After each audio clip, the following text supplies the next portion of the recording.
वाला जो जो एक कोटेशन बताया था, let food be your medicine, medicine be your food, ये बताया गया है। और मेडिसिन में सबसे पहली चीज जो let food be your medicine का मतलब, अपने भोजन को, आहार को, प्रसाद को आप अपनी दवा की तरह खाएंगे अगर यदि, तो क्या है, मेडिसिन बी योर फूड, तो आपको दवा लेने की आवश्यकता नहीं पड़ेगी।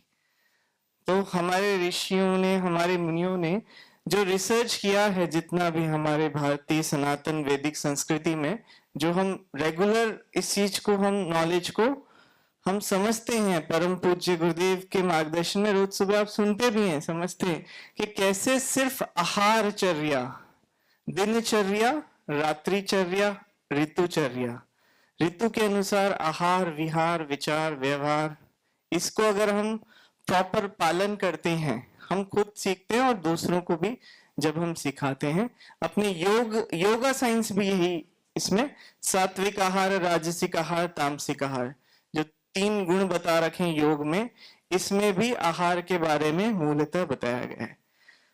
तो जो हमारा पतंजलि वेलनेस है, जिस अब आप सबको पता है, जो फेज 2 है, यहाँ पे लगभग हमारे पास 2500 लोगों के रहने, खाने, पीने और थेरेपी की व्यवस्था है, 2500।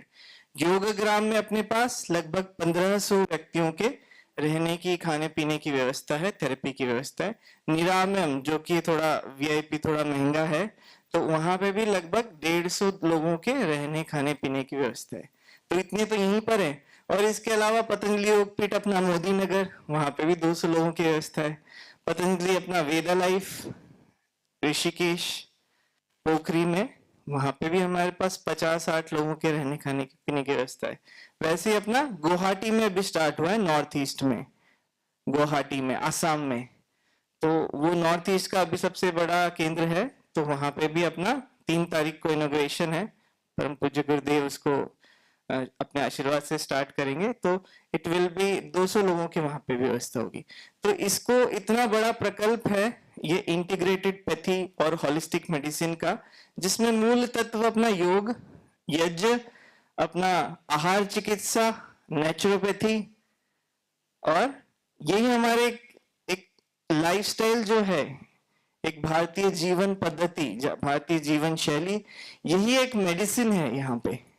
तो हम खाने को, अभी तक हम भोजन को एक रूटीन की तरह खाते हैं, हम सब भी, आप लोग भी, हम एक जनरल में बात करेंगे हमने, तो हम लोग क्या होते हैं, सुबह उठते हैं, आप लोग जनरली चाय पी लेते हैं बहुत सारे लोग, कुछ लोग, ज्यादातर लोग जो पतंजलि से जुड़े हैं वो दिव्य पी लेते हैं। उसके बाद फिर हम अपना कुछ भी नाश्ता कर लेते हैं, यूजुअली नॉर्थ इंडिया में पराठे, दही, इस तरह से। और पहले के जमाने में जो, जब हम बाय डिफॉल्ट, हमारा जो पद्धति थी वो खेती बाड़ी में, जो ज्यादातर लोग पहले, आज से आप मान लीजिए 40 साल पहले, लगभग 60 से 90% लोग खेती बाड़ी का कार्य ही करते थे। अभी भी लगभग 50-60% भारत, नेपाल, हम सब खेती बाड़ी का तो मुख्य काम, कार्य रहता ही है। आप लोग कहाँ से, कौन कौन से? अच्छा, छत्तीसगढ़ और उड़ीसा। नेपाल से तो नहीं है? आसाम से भी है, ओके। रोहिणी भी है हमारी, तो एक थेरेपिस्ट यहाँ पे रही है निरामयम में जी। ठीक है, ठीक ठीक, ओके ओके। लगभग भारत के कई सारे राज्यों से हैं, नॉर्थ ईस्ट से भी हैं। तो इसमें जो मैं ना गाइड करूंगा, वो आपके रीजन को भी हम देंगे कि वहां पे क्या क्या खान पान वगैरह रहता है। तो ये तो हम बाद में स्लाइड तो देख लेंगे, मैंने स्लाइड प्रिपेयर नहीं करी है, मैं सिर्फ पॉइंट की बात करते हैं। तो हम बात कर रहे थे diet according to region, diet according to season, diet according to वात पित्त कफ, जो अपनी प्रवृत्ति है इंडिविजुअल, उसके अनुसार, और रोग अनुसार, जो स्पेसिफिक अगर किसी को कोई दिक्कत है तो उस अनुसार। तो इसको हम स्टार्ट करेंगे। पहले एक आजकल की जो मॉडर्न डाइट है, जिसके कारण लोग रोगी हो रहे हैं, उस पर चर्चा करते हुए फिर हम क्या राइट डाइट है उस पर आते हैं। तो आजकल क्या हमारे जीवन शैली में, डाइट में क्या कमियां हैं, जिसके कारण ज्यादातर लोगों को छोटी छोटी बीमारियों से लेके बड़ी बड़ी बीमारी, वात पित्त कफ इम्बैलेंस, सिंपल प्रॉब्लम्स जैसे गैस्ट्रिक प्रॉब्लम ज्यादातर लोगों में रहती है, डाइजेस्टिव इश्यूज, पचने की समस्या, पाचन संबंधी समस्या, अपचन हो गया, गैस, एसिडिटी, जोड़ों में दर्द, सिर दर्द, नींद डिस्टर्ब होना या नींद ना आना, रात को देर तक नींद नहीं आ रही है, फिर सुबह दिन भर थकान और दिन भर काम में मन नहीं, थोड़ा सा आलस से रहेगा। इस तरह से आप देख रहे होंगे अपने अपने आसपास या खुद अपने घर में आस पड़ोस में, है ना। और क्या क्या नॉर्मल प्रॉब्लम होती है, हेयर फॉल, महिलाओं में तो सबसे ज्यादा एक चैलेंज होता है हेयर फॉल, आंखों की कमजोरी, है ना, और डिफरेंट स्किन में आपके पिगमेंटेशन होना फेस पे अर्ली एज में, right from 35 up to 50-60। Menopause के बाद तो होता है माना, पर आजकल ये सारी चीजें जल्दी होने लगी।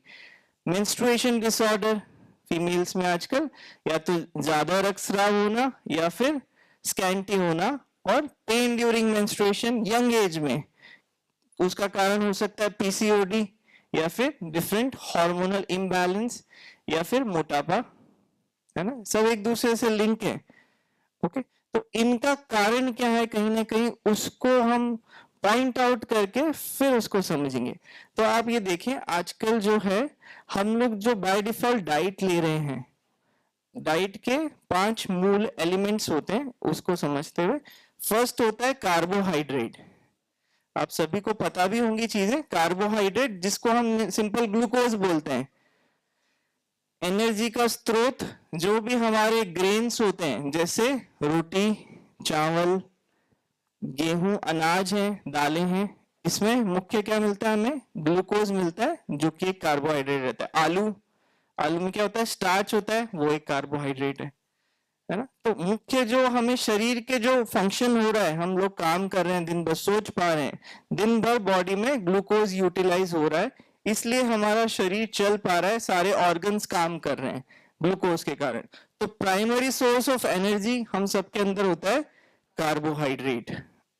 ओके, और ये जरूरी होता है, लगभग कितना चाहिए रहता है, कैलोरीज में इसको काउंट करते हैं, लगभग हमें औसतन, जो हम मॉडरेट वर्कर हैं, आप सब जैसे महिलाएं घर का सारा आप सारा कार्य करते हैं, सुबह शाम थोड़ा योग भी करते हैं और थोड़ा बहुत चलने फिरने का काम रहता है, तो लगभग 2 से 2,500 कैलोरीज, कैपिटल में किलो कैलोरीज होता है, CALORIES, इतनी हमारे शरीर को दिन भर के कार्य करने के लिए एक दिन में एक नॉर्मल हेल्दी एडल्ट को चाहिए रहती है, 2 से 2,500।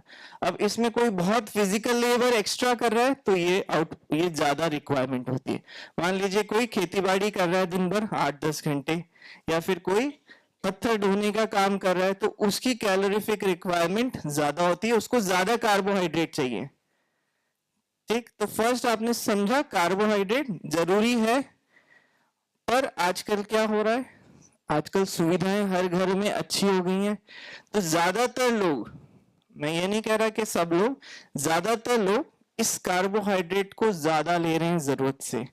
मान लीजिए मैंने बताया जो एक नॉर्मल सेडेंटरी लाइफस्टाइल, बहुत ज्यादा एक्सर्शन नहीं कर रहे फिजिकल, अगर वो घर पे ले रहे हैं दिन भर में सुबह से रात्रि तक सोने से पूर्व, अगर ले रहे हैं 2-2,500, तो उनके शरीर के अनुपात में वो ठीक है, उससे उनका वजन भी नहीं बढ़ रहा।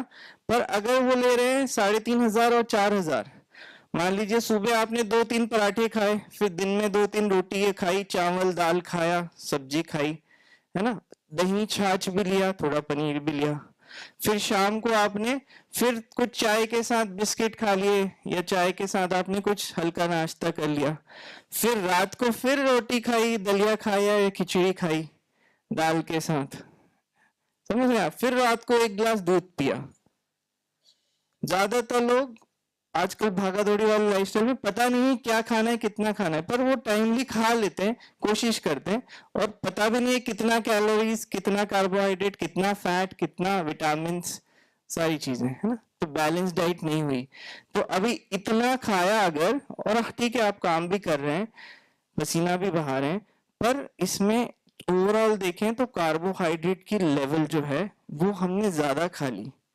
मतलब आपको शरीर को चाहिए थे 2,500 मैक्सिमम, आपने खाया 3,000, 3,500 या 4,000, जो कि खाने थे जो लेबर है बहुत ज्यादा काम कर रहा है या दिन भर कोई खेती बाड़ी कर रहा है, तो ये एक्स्ट्रा कार्बोहाइड्रेट, एक्स्ट्रा ग्लूकोज, अब ये क्या होता है, ये कन्वर्ट होता है फैट में। तो हम लोगों के अंदर एक कॉमन मिथ होता है कि एक्स्ट्रा फैट खाएंगे, घी तेल खाएंगे तभी मोटापा बढ़ेगा। हम बहुत सारे हमारे पास ज्यादातर पेशेंट्स आते हैं, वो आके पहली बात ये बोलते हैं हम तो कुछ खाते ही नहीं है, हमारा वजन बढ़ते जा रहा है, एक कॉमन है ना। तो उनको ऐसा लगता है अगर हम घी तेल नहीं खा रहे हैं तो हमारा वजन बढ़ेगा ही नहीं, कुछ भी फैट अगर हम कंज्यूम कर रहे हैं तो वजन नहीं बढ़ेगा। रोटी में क्या है, रोटी में तो कुछ नहीं है, कार्बोहाइड्रेट ही है। तो इवन हम कुछ भी ले रहे हैं, मीठा सिर्फ मीठा खाने से नहीं होता है, कोई भी अगर हम अन्न ज्यादा ले रहे हैं, कार्बोहाइड्रेट, कैलोरीज, ग्लूकोज अगर हम ज्यादा ले रहे हैं तो शरीर में ये ग्लूकोज तो बढ़ा रहा है, ओवर बर्डन बढ़ा रहा है, फैट को बढ़ा रहा है, अपने फैट बढ़ रहा है, एडिपोज टिश्यू बढ़ रहा है, तो शरीर के अंदर बीमारी होने की गुंजाइशें, संभावनाएं बढ़ रही हैं। और आपका इम्यून सिस्टम बहुत ज्यादा अगर वजन बढ़ रहा है, आपका बॉडी मास इंडेक्स बढ़ रहा है, तो इम्यून सिस्टम हमारा धीरे धीरे सप्रेस हो रहा है, डाउन हो रहा है, नेचुरल इम्यूनिटी कम हो रही है शरीर में। ओके, तो पहला तत्व हमने समझा, कार्बोहाइड्रेट जरूरी है, हमारे शरीर के अनुसार कितना जरूरी है वो हमें समझना जरूरी है। और वजन कम करने के लिए, मोटापा कम करने के लिए भी ये कॉन्सेप्ट बहुत जरूरी है, क्योंकि अगर किसी व्यक्ति को पता है कि मुझे मेरा वजन कम करना है, आप वेलनेस में आके भी गए या वैसे भी आपको पता है, तो आपको एक आइडिया होगा मुझे कितनी कार्बोहाइड्रेट दिन भर में लेनी है, कैलोरीज कितने एक दिन में लेनी है। तो जिसको कम करना है उसको वो कटौती करनी है कैलोरीज में, अन्न में, समझ रहे हैं। कैलोरीज होती है फ्रूट्स में भी, फ्रूट में क्या होती है, fruit sugar, fructose, glucose, fructose, sucrose, 3 तरह की बेसिक शुगर्स हैं जो हम अलग अलग चीजों में लेते हैं। शहद में भी सुक्रोज होती है, फ्रक्टोज होती है, शहद में मीठा, चीनी में ग्लूकोज होती है मेनली, मधुरम रहते हैं उसमें भी ग्लूकोज, फ्रक्टोज, सुक्रोज तीनों होती है, गुड़ में, समझ रहे हैं आप। मीठे में तो होती है, चावल में भी ग्लूकोज है, रोटी में भी ग्लूकोज है, ऐसा नहीं है कि इनसे कभी वजन नहीं बढ़ेगा। तो ये समझ लेना बहुत अति आवश्यक है। फर्स्ट थिंग, आइडियल हमारा कैलोरीफिक रिक्वायरमेंट आपकी बॉडी के अनुसार कितना होना चाहिए। अब इसी से हम रिलेट करते हैं हाइट एंड वेट, आप सभी अपना कॉपी में कैलकुलेट भी कर लीजिए। हाइट आपको सबको लगभग पता होगी, आपकी हाइट सेंटीमीटर में पता होनी ज्यादा अच्छी है। मान लीजिए 5 फीट है तो लगभग 150 सेंटीमीटर के आसपास होता है। तो अगर आपकी हाइट सेंटीमीटर में है 154 और 155, आप लोगों की सबकी 145 से 165 के बीच होगी यूजुअली, तो अपनी हाइट इन सेंटीमीटर टोटल कुल लंबाई, उसमें माइनस 100, उसमें प्लस और माइनस 5। तो मान लीजिए आपकी किसी महिला की यहाँ पे हाइट है 160 या 158 सेंटीमीटर, मोस्ट कॉमनेस्ट हाइट होती है महिलाओं की 155 से 58। तो अगर आपकी 158 है तो आपका एक एवरेज, ये बेसिक एवरेज है, इसको बहुत सिंपलीफाई करके -100, तो 58 किलो आपका आइडियली बॉडी वेट होना चाहिए या होएगा, प्लस 5 उम्र के साथ कुछ कारणों से जेनेटिक, किसी का हड्डी का वजन ज्यादा होता है, किसी का मसल मास आपके जेनेटिकली भी ज्यादा हो सकता है ना, bone and muscle mass vary करता है, तो प्लस 5 kg तक हम मानते हैं। तो मान लीजिए 158 सेंटीमीटर हाइट है और आपका वजन हो गया 63 किलो, तब भी आपके लिए वो ओके है। पर अब इसी महिला की जिसकी हाइट 158 सेंटीमीटर, वजन है 72 किलो, 75 किलो, 80 किलो, सपोज करें, मतलब 65 से ज्यादा, जितना ज्यादा है, तो ये एक्स्ट्रा फैट जो है ये बॉडी पे बर्डन है हर तरह से, हर ऑर्गन पे, पैनक्रियास पे डायबिटीज होने की संभावना ज्यादा रहती है, हमारे लिवर पे मेटाबॉलिज्म स्लो हो जाता है, इतना एक्सेसिव फैट है, हमारे हार्ट पे, हार्ट को पूरे शरीर का जितना वजन है सबको पंप करके खून पहुंचाना है, ऑक्सीजन पहुंचाना है, न्यूट्रिशन पहुंचाना है, तो हार्ट पे लोड ज्यादा है।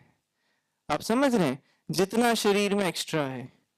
तो आपको जिसका वजन जैसे जैसे हमारा थोड़ा नॉर्मल से बढ़ता है, बॉडी मास इंडेक्स अगर ये हमारा 25 के ऊपर हो जाता है तो हमें टारगेट करना चाहिए कि हम अपने ideal body mass index, ideal होता है 22-23, इसको कैलकुलेट करना आप बस अभी समझ लीजिए वर्ड बॉडी मास इंडेक्स, क्योंकि ये बहुत इंपॉर्टेंट है। हाइट और वेट का एक रेशियो है जो आइडियली 18 से 24.9 के बीच रहेगा, तो आपकी बॉडी ज्यादा हेल्दी रहेगी। 25 के जैसे जैसे ऊपर जाएगा, फैट बढ़ेगा, तो बॉडी में प्रॉब्लम्स बढ़ने की संभावनाएं होती हैं। और अगर कम है तो वो भी नुकसानदेह। आप में से बहुत सारे होंगे जिनका बॉडी मास इंडेक्स 17 है, मतलब वजन, हाइट 158 सेंटीमीटर है, वेट है 45। उसमें क्या होगा यूजुअली, उसमें भी कमजोरी होती है शरीर में, मसल्स भी वीक है। फैट नहीं है एक चीज है चलो, पर मसल स्ट्रांग होना जरूरी है। लीन मसल मास, मसल अच्छी है तो आप दिन भर काम करेंगे, थकेंगे नहीं, आप ज्यादा एनर्जेटिक रहेंगे। तो मसल भी अगर कम है, किसी बीमारी के कारण भी हो सकती है, जेनेटिक भी हो सकती है, या फिर कोई किसी को भूख नहीं लगती है खाना नहीं खाने के कारण, लॉस ऑफ एपेटाइट के कारण, कई बीमारियों में ये चीज होती है, तो वो भी। तो आइडियल बॉडी वेट में रहना बहुत जरूरी है। उसके लिए कैलोरीज कितनी लेनी है वो आपको पता होना इंपॉर्टेंट है। सेकंड, कैलोरीज, कार्बोहाइड्रेट के बाद आता है फैट। फैट, आप में से कई लोग इवन न्यूट्रिशनिस्ट हैं, सबने जानकारी पढ़ी है, अपनी किताब पढ़ी है आपने पतंजलि वेलनेस की। फैट क्या होता है जिस पे हम बात कर रहे थे, आप सब लोग यही सोचते होंगे कि ज्यादा फैट मतलब ज्यादा मोटापा, वसा, बिल्कुल एग्जैक्टली। तो फैट होता है, गुड भी होता है, बैड भी होता है। फैटी एसिड्स जैसे गुड कोलेस्ट्रॉल, बैड कोलेस्ट्रॉल, आपने लिपिड प्रोफाइल देखिए, अपनी ब्लड की जो लिपिड प्रोफाइल करते हैं, इसमें होता है, सारे होते हैं। Total cholesterol is combining of all the type of cholesterol. उसके बाद एचडीएल होता है जो कि good cholesterol, high density lipoproteins. उसके बाद एलडीएल ट्राइग्लिसराइड्स होता है, ये भी इंपॉर्टेंट सारे हैं, पर उसकी रेंज में रहे तो। जैसे ट्राइग्लिसराइड्स की रेंज 150 तक है, किसी का 350 है, तो वो क्या कर रहा है, एक्स्ट्रा कोलेस्ट्रॉल ब्लड में, हार्ट की आर्टरीज में, वो आपके वसा को जो है, फैट को एक्यूमुलेट कर रहा है, एथीरोमास बना रहा है, ब्लॉकेजेस क्रिएट कर रहा है। इसके कारण आपने सांस भरेगी थोड़ा चलने में, आप हाफेंगे। तो कोलेस्ट्रॉल में good cholesterol, bad cholesterol. Bad cholesterol में triglycerides, LDL low density lipoproteins, VLDL, ये तीनों यूजुअली डिनोट करते हैं, बहुत ज्यादा है तो वो बैड कोलेस्ट्रॉल है। HDL इज गुड कोलेस्ट्रॉल, जो कि जो एक्स्ट्रा फैट है उसको मल से निकालता है।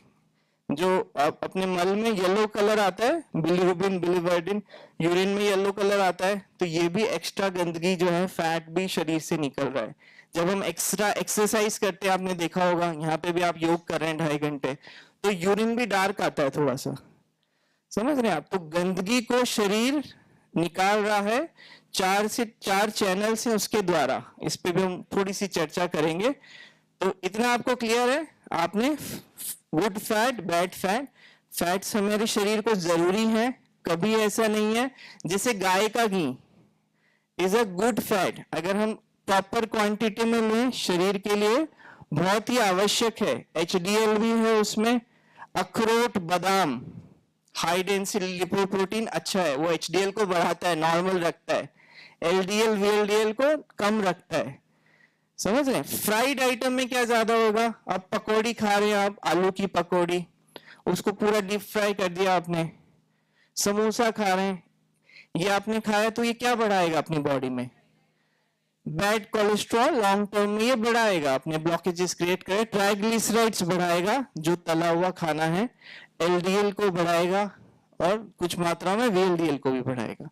ओके, तो ये ओवरलोड होएगा तो ये हमारे शरीर को नुकसान करेगा, लिवर को फैटी करेगा, हार्ट के अंदर ब्लॉकेजेस क्रिएट करेगा, शरीर में भी अकड़न, थकान, कमजोरी, दर्द, उसको, वात को बढ़ाएगा।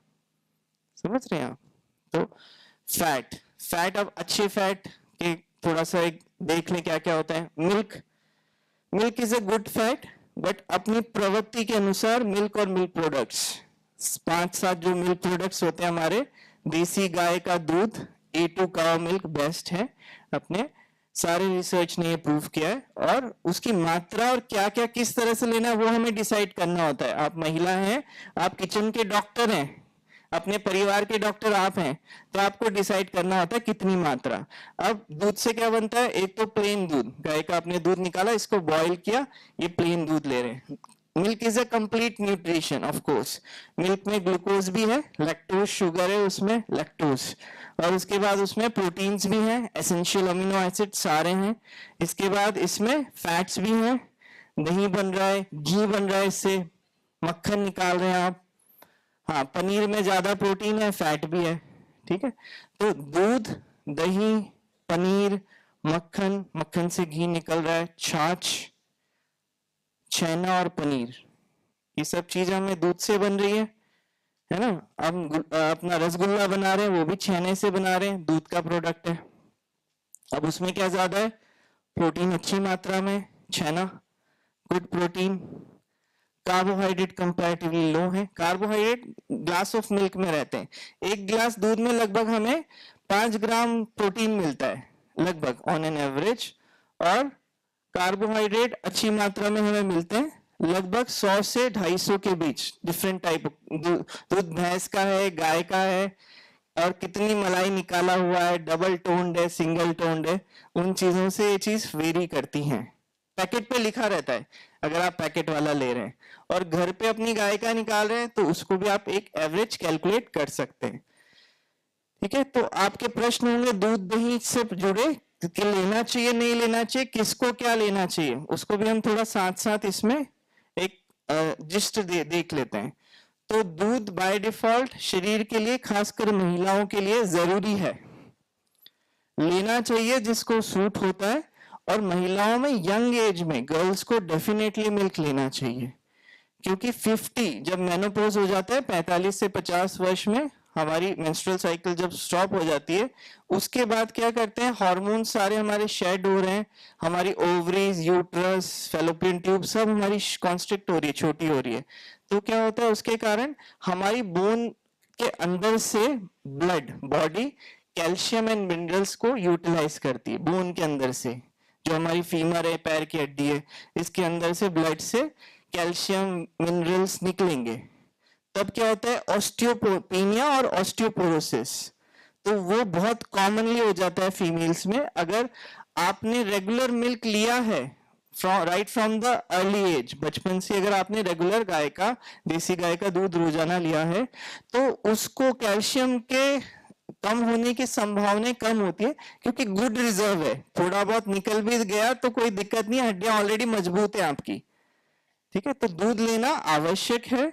नॉर्मल आप हल्दी वाला दूध मधुरम डाल के 1 से 2 कप दिन भर में लिया जा सकता है हर महिला के द्वारा, जिसको पच रहा है।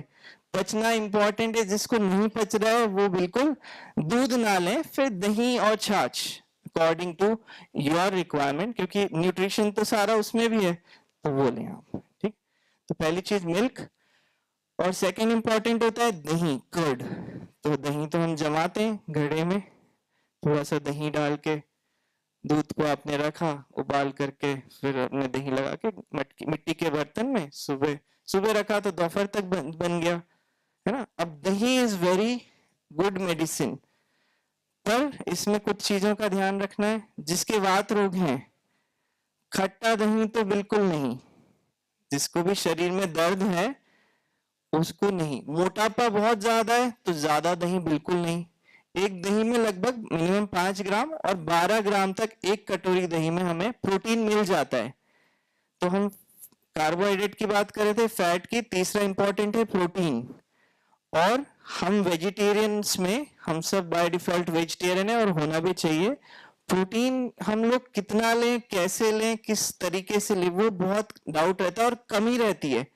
प्रोटीन क्या है, एसेंशियल अमीनो एसिड्स, जो शरीर को एज ए ह्यूमन बीइंग हमें बाहर से लेना ही है, और कुछ नॉन एसेंशियल अमीनो एसिड्स होते हैं वो अपनी बॉडी खुद बनाती है वो प्रोटीन।